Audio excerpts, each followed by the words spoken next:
ዜና የቤት ስራ አልሰራሽም በሚል በአንዲት ተማሪ ላይ ተገቢ ያልሆነ ቅጣት የፈጸመች መምህርት በቁጥጥር ስር ዋለች። ሁለት ተሽከርካሪዎችን ከሚጠብቅበት ድርጅት ይዞ የተሰወረው የጥበቃ ሰራተኛ ከግብረ አበሮቹ ጋር በቁጥጥር ስር መዋሉ ተገልጿል። የውጭ ዜጎች በኢትዮጵያ የማይንቀሳቀስ ንብረት እንዲኖራቸው የሚያስችል ረቂቅ አዋጅ ለምክር ቤት ተላለፈ። በኢትዮጵያ ታምርት ንቅናቄ በአፋር ክልል 10 ፋብሪካዎች በቅርቡ ተመርቀው ስራ ይጀምራሉ ተብሏል። ከ40 በላይ ኢትዮጵያውያን በደቡብ አፍሪካ አንድ ቤት ውስጥ ተዘግቶባቸው በፖሊስ መገኘታቸውም ተገልጿል። السلام عليكم ورحمة الله وبركاته የተከበራችሁ ተመልካቾቻችን የነጃሺ መረጃችን ጀምሯል ከመረጃዎቹ ጋር ኢማም መሐመድ ነኝ ቀዳሚ ወዳደረግነው መረጃ ስናምራ የሰላም ሚኒስተር የህዝብ ለህዝብ ግንኙነት ለማጠናከርና አበረታታች ስራ እየሰራ እንደሆነ ማስታወቋል አክሎ ሚኒስተሩ የተቀናጀ የፋይናንስ ስርዓት በመዘርጋት የተመደበለትን በጀት በአግባቡ መጠቀሙን በሪፖርት ማመላክቷል ዝርዝሩን ሀያት ከማል ታቀርብልናለች የህዝብ ተወካዮች ምክር ቤት የውጭ ግንኙነትና የሰላም ጉዳዮች ቋሚ ኮሚቴ የሰላም ሚኒስተር የክልል መንግስታትን እንዲሁም የህዝብ ለህዝብ ግንኙነትን ለማጠናከር እየሰራ መሆኑን አመላክቷል ቋሚ ኮሚቴው የሚኒስተር መስሪያ ቤቱን የ9 ወራት የስራ አፈጻጸም ሪፖርት በገመገመበት ወቅት ሚኒስተር መስሪያ ቤቱ የፌደራልና የክልል መንግስታትን እንዲሁም የህዝብ ለህዝብ ግንኙነትን ለማጠናከር የሰራቸውን በርካታ ስራዎች የሚደነቁ መሆናቸውን ቋሚ ኮሚቴው ባቀረበው ግብረ መልስ ገልጿል ሚኒስተሩ የአጋርና የባለድርሻ አካላትን ተሳትፎ በማጠናከር እየሰራ መሆኑንና ሀገራዊ አንድነትንና አብሮነትን ለማጎልበት ከከፍተኛ የትምህርት ተቋማት ጋር የግንዛቤ ማስጨበጫ ስራዎችን መስራቱን እንደ መልካም አፈጻጸም አንስቶ ተግባራት ተጠናክረው እንደሚቀጥሉም አሳስቧል በተጨማሪ ሚኒስተሩ የተቀናጀ የፋይናንስ አስተዳደር ስርዓትን በመዘርጋት የተመደበለትን በጀት በአግባቡ መጠቀሙን በሪፖርቱ መመልከቱን ጠቁሟል በሌላ በኩል ቋሚ ኮሚቴው ባህላዊ የግጭት አፈታት እሴቶች ቀጣይነት እንዲኖራቸው ትኩረት እንዲሰጥና ለግጭት ተጋላጭ የሆኑ አካባቢዎችን አስቀድሞ በመለየት የግጭት ምንጮችን ከመገናኛ ብዙሃን ጋር በትብብር የማጋለጥ ስራዎች ላይ ትኩረት እንዲደረግ አቅጣጫ አስቀምጧል የቋሚ ኮሚቴው ሰብሳቢ የተከበሩ ዶክተር ዲማ ነገው በበኩላቸው ሚኒስተሩ የአሰራር ስርዓቶችን በቴክኖሎጂ ለማዘመን የሰራቸው ስራዎች የሚበረታቱ መሆናቸውን ገልጸው የቅድመ ግጭት ትንበያ ስራዎች በጥናት ላይ ተመሰረቱ ሆነው እንዲቀጥሉ አሳስበዋል የግጭት መከታተያ ቴክኖሎጂው ለህብረተሰቡ በቀላሉ ተደራሽ እንዲሆንና በዚህ ዙሪያ የሚሰጡ የግንዛቤ ማስጨበጫ መርሃ ግብሮች ተደጋጋሚ የሚዲያ ሽፋን የሚያገኙበት ሁኔታ እንዲመቻቸው አስገንዝበዋል የ9 ወራት የስራ አፈጻጸም ሪፖርቱን ያቀረቡት የሰላም ሚኒስትር ክቡር አቶ መሐመድ ኢድሪስ በበጀት ዓመቱ 25 ሚሊዮን የህብረተሰብ ክፍሎችን ለማዋየት አቅዶ ከ18 ሚሊዮን በላይ ህብረተሰብ ክፍሎችን ማዋየት መቻሉን ተናግረዋል ሰላምን በዘላቂነት ለማምጣት ህብረተሰቡን ማዋየት ቀዳሚው ተግባር መሆኑን የገለጹት ሚኒስትሩ ሁሉንም በሚያግባቡና አብሮነትን በሚያጠናክሩ ጉዳዮች ዙሪያ መስራት እንደሚያስፈልግ አክለዋል ክቡር አቶ መሐመድ በየአካባቢው የሚከሰቱ ጥቃቅን ግጭቶችን የብሔርና ሃይማኖት መልክ ያለው በማስመሰል በተዛባ ግንዛቤ ግጭቱን ከማስፋፋት ይልቅ የግጭቱን እውነተኛ መንስኤ መፈለግና መፍትሄ መስጠት የተሻለ መሆኑን ጠቁመዋል ሚኒስተር መስሪያ ቤቱ ዘላቂ ሰላምን ለማምጣት ከሃይማኖት ተቋማት ከሌሎች ተቋማትና ከተለያዩ የህብረተሰብ ክፍሎች ጋር በቅንጅት እየሰራ እንደሚገኝም አስረድተዋል መረጃውን ከሰላም ሚኒስተር ገጽ አግኝተናል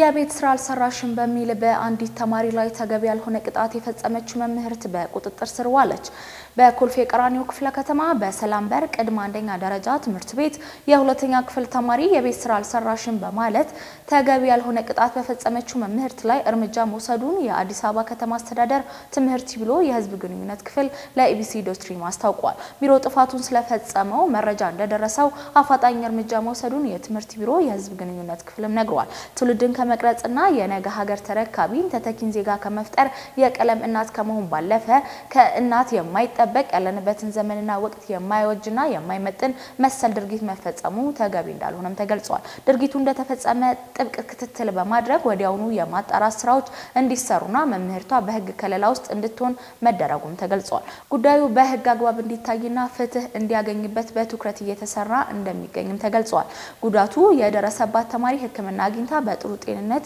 ላይ እንደምትገኝ የተገለጸ ሲሆን በነገው ዕለትም ትምህርቷን እንደምትጀምርም ተገልጿል መሰል ችግሮች እንዳይፈጸሙና ለሌሎችም ትምህርት እንዲሆን ይህ እርምጃ መወሰዱ ነው የተገለጸው ሁለት ተሽከርካሪዎችን ከሚጠብቅበት ድርጅት ይዞ የተሰወረው የጥበቃ ሰራተኛ ከግብረ አበሮቹ ጋር በቁጥጥር ስር መዋሉን የንፋስ ስልክ ላፍቶ ክፍለ ከተማ ፖሊስ መምሪያም ገልጸዋል። የወንጀል ድርጊት የተፈጸመው ሚያዝያ 4 ቀን 2017 በንፋስ ስልክ ላፍቶ ክፍለ ከተማ ወረዳ 8 ጋድ ኮንስትራክሽን ግቢ ውስጥ ከምሽቱ 3 ሰዓት አካባቢ ነው። በእለቱ ተረኛ የነበረው የድርጅቱ የጥበቃ ሰራተኛ የተሽከርካሪዎቹን ቁልፍ እሱ ጋር መቀመጡን አጋጣሚ በመጠቀም ከሌሎች 4 ግብረ አበሮቹ ጋር በመሆን ግምታቸው 6.6 ሚሊዮን ብር የሚያወጡ የሰሌዳ ቁጥራቸው ኮድ 3 55363 አዲስ አበባና ኮድ 3 A0610 አዲስ አበባ የሆኑ ሁለት ተሽከርካሪዎችን ከድርጅቱ በመስረቅ ወደ ሲዳማ ብሔራዊ ክልላዊ መንግስት ሐዋሳ ቀጥሎ መዳረሻችን ወላይታ ሶዶ ከሚገኘው አንድ ሆቴል ውስጥ በማድረግ ሁለት ተሽከርካሪዎችን እንዳቆመ የንፋስ ስልክ ላፍቶ ክፍለ ከተማ ፖሊስ መምሪያም ገልጿል። ተሽከርካሪዎቹ ሆቴል ውስጥ ካቆሙ በኋላ ደላላ በመጥራት ኮድ 3 55363 አዲስ አበባ ፒክአፕ ፎርድ የሆነ ተሽከርካሪ ለመሸጥ ወደ ሐላባ ይሄዳሉ። ነገር ግን ከገዢ ጋር ባለመስማማታቸው ከሌላ ግለሰብ ጋር ለመሸጥ ወደ ሆሳና በመመለስ በ900 ሺህ ብር መስማማታቸውን የገለጸው ፖሊስ መምሪያው ግዢው 200 ሺህ ብር በእጃቸው 200 ሺህ ብር በቼክ የፈጸሙ ሲሆን ቀሪ 500 ሺህ ብር ደግሞ ስም ካዘዋወሩ በኋላ ሊሰጣቸው ተስማምተው መለያየታቸውን ገልጿል።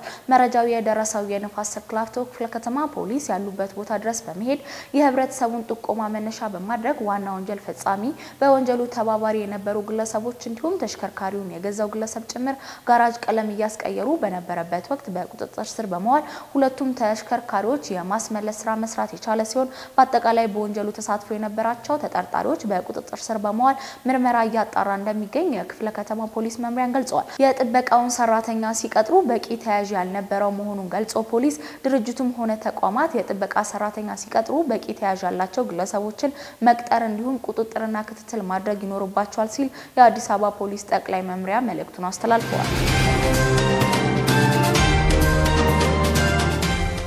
መረጃችን አሁንም እንደቀጠለ ነው። የውጭ ዜጎች በኢትዮጵያ የማይንቀሳቀስ ንብረት እንዲኖራቸው የሚያስችል ረቂቅ አዋጅ ለምክር ቤት ተላለፈ። የውጭ ዜጎች በኢትዮጵያ የማይንቀሳቀስ ንብረት ባለቤት ወይም ባለይዞታ የሚሆኑበትን አግባብ ለመደንገግ የወጣው ረቂቅ አዋጅ ለሕዝብ ተወካዮች ምክር ቤት እንዲተላለፍ በሙሉ ድምጽም ጸድቋል። የሚኒስትሮች ምክር ቤት በረቂቅ አዋጁ ላይ ባደረገው ውይይት ይህ አዲስ አሰራር የዜጎችን የመሬት ይዞታ የማግኘትና የመጠቀም መብት በማያጣብብ መልኩ ለውጭ ዜጎች ሕጋዊ መሰረት መዘርጋቱና ለሀገሪቱ በርካታ ጥቅሞች እንዳሉትም አጽንኦት ሰጥቶታል። ከነዚህም ጥቅሞች መካከል የውጭ ካፒታል ወደ ሀገር ውስጥ እንዲገባ ማበረታታት፣ የቤት ልማትና ተደራሽነትን ማነቃቃት፣ የመኖሪያ ቤት ፍላጎትና አቅርቦትን ለዜጎች የስራ ዕድልን መፍጠር ይጠቀሳልም ብለዋል። የሕዝብ ተወካዮች ምክር ቤት ይህ ረቂቅ አዋጅ አጽድቆ ወደ ተግባር ሲገባ የውጭ ኢንቨስትመንት በማሳደግና የሪል ስቴት ዘርፍ በማነቃቃት ረገድ ትልቅ ሚና ይኖረዋል ተብሎም ይጠበቃል። በኢትዮጵያ ታምርት ንቅናቄ በአፋር ክልል 10 ፋብሪካዎች በቅርቡ ተመርቀው ስራ ይጀምራሉ ተባለ።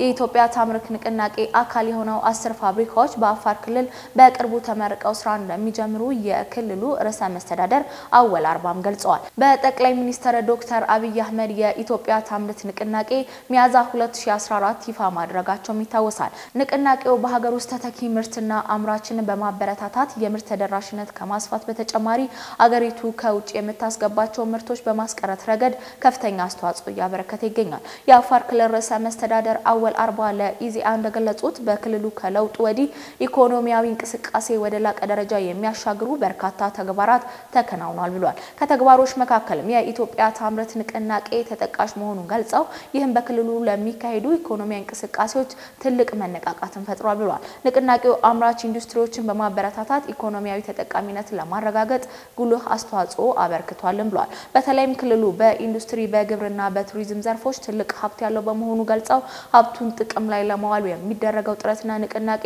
እጅጉን እያገዘ ይገኛልም ብለዋል። የኢትዮጵያ ታምርት ንቅናቄ አካል የሆነው በተለያዩ ዘርፎች የተሰማሩ 10 ፋብሪካዎች በቅርቡ ተመርቀው በሙሉ አቅማቸው ወደ ስራ እንደሚገቡም ርዕሰ መስተዳደሩ ገልጿል። ከተተኪ ምርት አኳያ እንዲሁ ክልሉ ያለውን የጨው ሀብት ወደ ጥቅም በመቀየር ከውጪ ገባ የነበረው የጨው ምርት ሙሉ ለሙሉ መተካት እንደመቻሉ ርዕሰ መስተዳድሩ አረጋግጧል። የጨው ምርት በጥሬ ከማምረት በዘለለ እሴትን በመጨመር የተለያዩ ኬሚካሎችን ለማምረት የሚያስችል ዝግጅት እየተጠናቀቀ ነው መሆኑንም አክለዋል። ይህ የጨውና ከጨው ምርት የሚገኝ ኬሚካሎች ከአገር ውስጥ አልፎ ለውጭ ገበያ የማቅረብ ሂደቱ እንደሚያፋጥን የገለጹት ኢትዮጵያ ታምርት ንቅናቄ ቀደም ሲል በክልሉ የሚመረቱ ምርቶችን አቅም ሀብቶችን ለመለየት እድል ስለመፍጠሩ አንስተዋል። የግብርና ምርታማነትን ከንቅናቄው ጋር በማስተሳሰር እየተሰራ መሆኑን የገለጹት ርዕሰ መስተዳደሩ በአሁኑ ወቅት በክልሉ በፍራፍሬ ምርት አበረታታች ውጤት እየተመዘገበ ይገኛል። ከ40 በላይ ኢትዮጵያውያን በደቡብ አፍሪካ አንድ ቤት ውስጥ ተዘግቶባቸው ፖሊስ ማግኘቱን ገልጿል። በደቡብ አፍሪካ ከ40 በላይ ኢትዮጵያውያን ያለ ፍቃዳቸው በአንድ ቤት ውስጥ ተቆልፎባቸው ዛሬ ሐሙስ ጧት ማግኘቱን የጆሃንስበርግ ፖሊስም አስታውቋል። የአካባቢው ፖሊስ ቃል አቀባይ ለመገናኛ ብዙሃን እንደተናገሩት የፖሊስ አባላት በአካባቢው ቅኝት ሲያደርጉ የሰሙት ድምጽና ጩኸት ተከትሎ ነው ህገወጥ ስደተኞች ናቸው ያላቸው ኢትዮጵያውያን በተዘጋባቸው ቤት ውስጥ ማግኘት የተቻለው። በጆሃንስበርግ ከተማ ሰሜናዊ ክፍል ውስጥ በምትገኝ ሳንድተን የመኖሪያ አካባቢ በሚገኙ ቤት ውስጥ ተቆልፎባቸው የተገኙ ኢትዮጵያውያን 44 እንደሆኑ ተገልጿል። ፖሊስ እንዳለው ከነዚህ ህገወጥ ኢትዮጵያውያን ስደተኞች መካከል 27 አዋቂና ቀሪዎቹ 17 ታዳጊ ሲሆኑ ፖሊስ ያሉበትን ማወቅ የቻለው በተዘጋ ቤት ውስጥ ጩኸት በተሰማበት ጊዜ እንደሆነ ገልጿል። ነገር ግን ከመካከላቸው እንግሊዘኛም ሆነ የአገሬውን ቋንቋ ለመናገር የሚችል ባለመኖሩ አስተርጓሚ ተፈልጎ ዝርዝር መረጃውን እስከሚገኝ ድረስ በተገኙበት ቤት ውስጥ እንዴት እንደገቡና ምን እንዳጋጠማቸው ለጊዜው ፖሊስ ለማወቅ እንዳልቻለ የፖሊሱ ቃል አቀባይ ተናግሯል።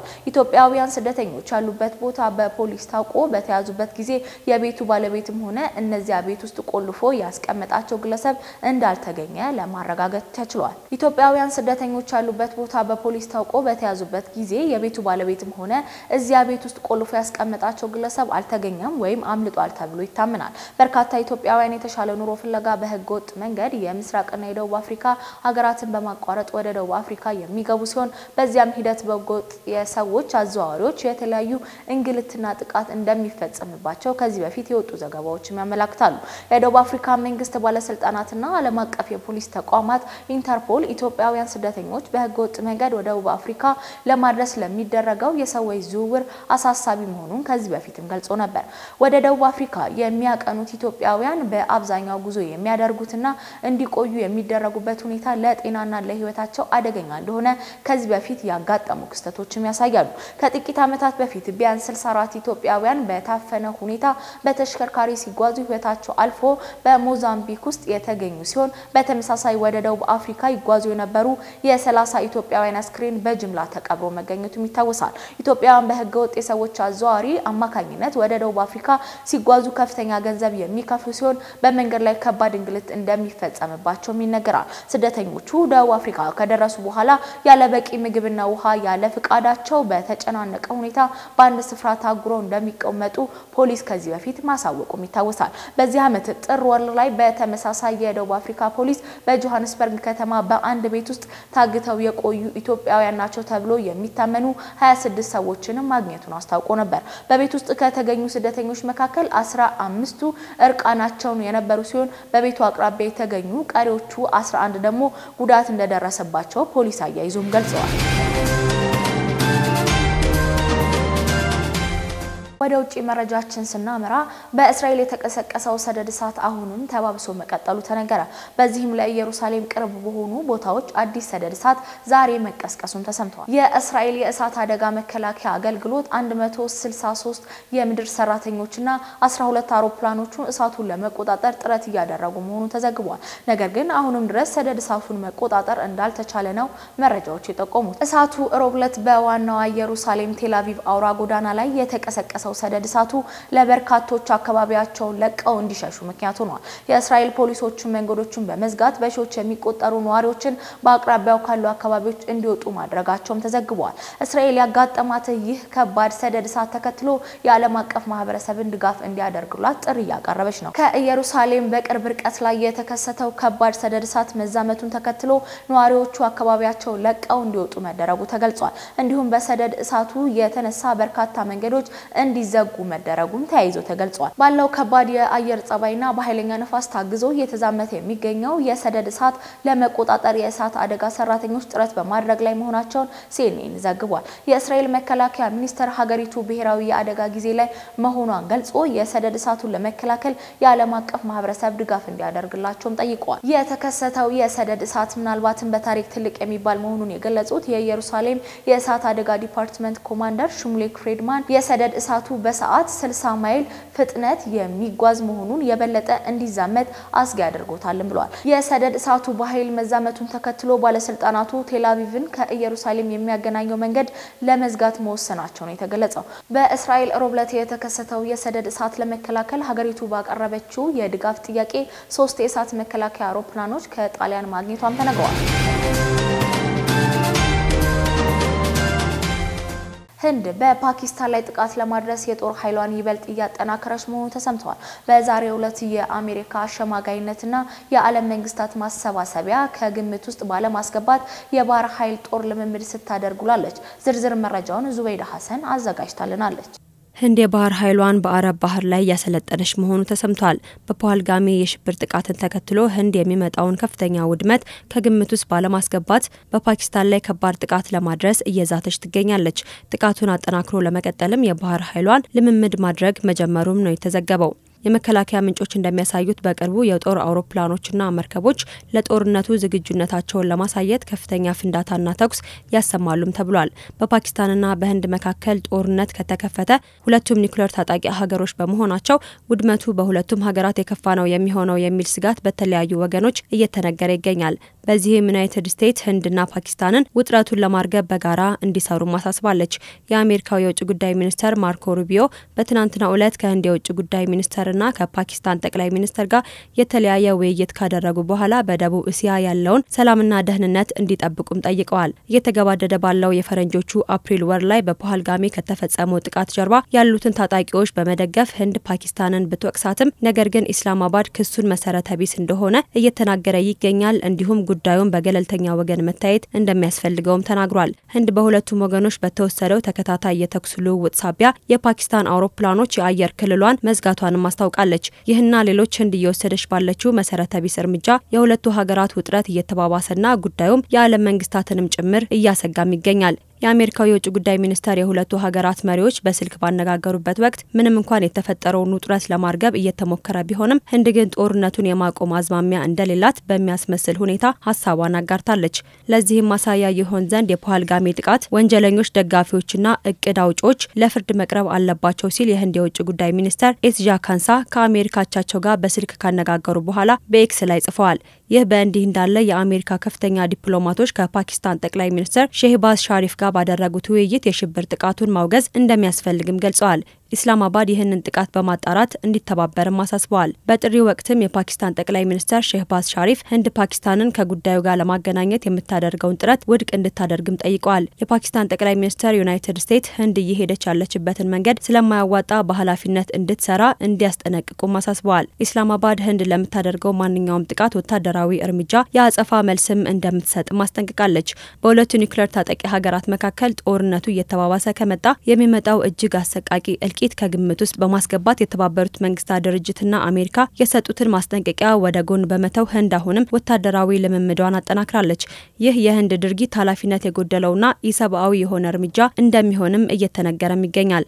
በህንድና በፓኪስታን መካከል እጅግ እየሻከረ የመጣው ዲፕሎማሲያዊ ግንኙነታቸውን ተከትሎ 786 የፓኪስታን ዜጎች ህንድን ለቀው መውጣታቸውና 1465 ህንዶች ደግሞ ከፓኪስታን ወደ ህንድ መመለሳቸውን የመገናኛ ብዙሃንም ዘግቦታል። መረጃው የኤአይ ኒውስ፣ ቢቢሲና አልጀዚራ ነው።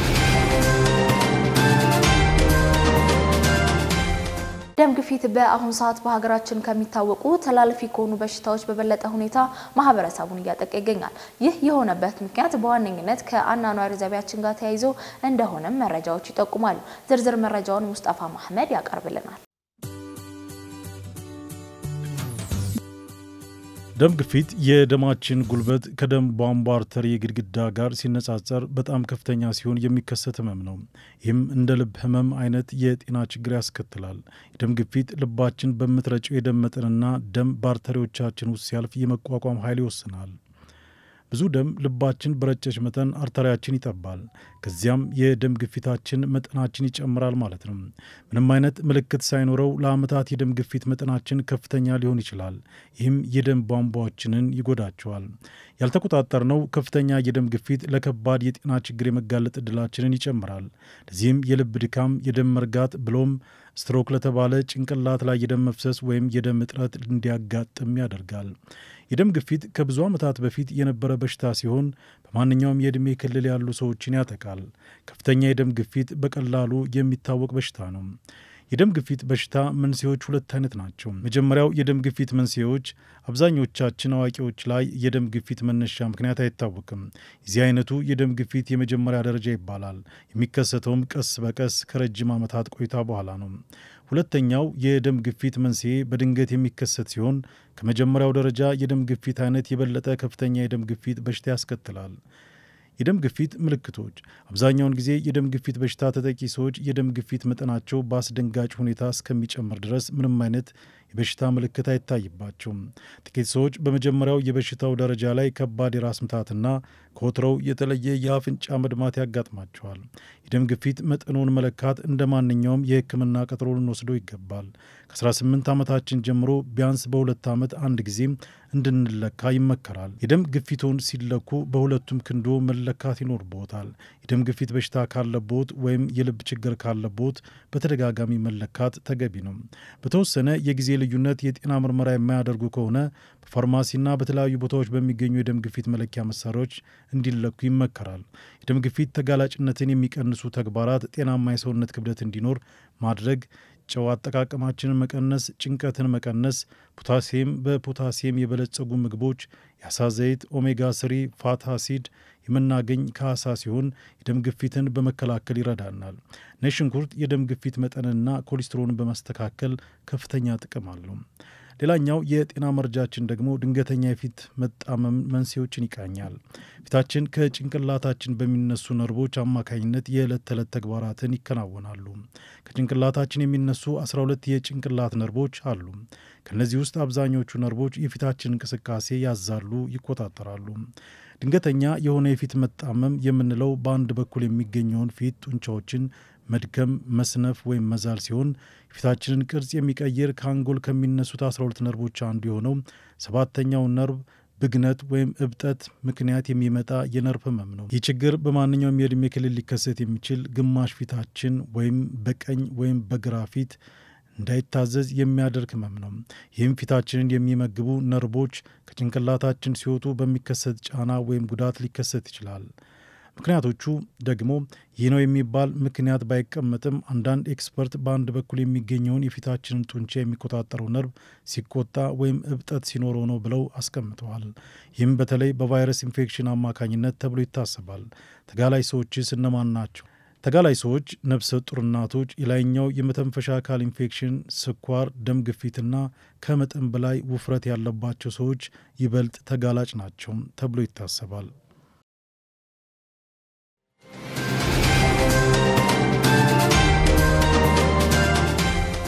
ለሰዓቱ ያዝንላችሁ መረጃ ይሄን ይመስል ነበር። ከመረጃዎቹ ጋር ኢማም አህመድ ነበርኩ። ወሰላሙ አለይኩም ወራህመቱላሂ ወበረካቱ።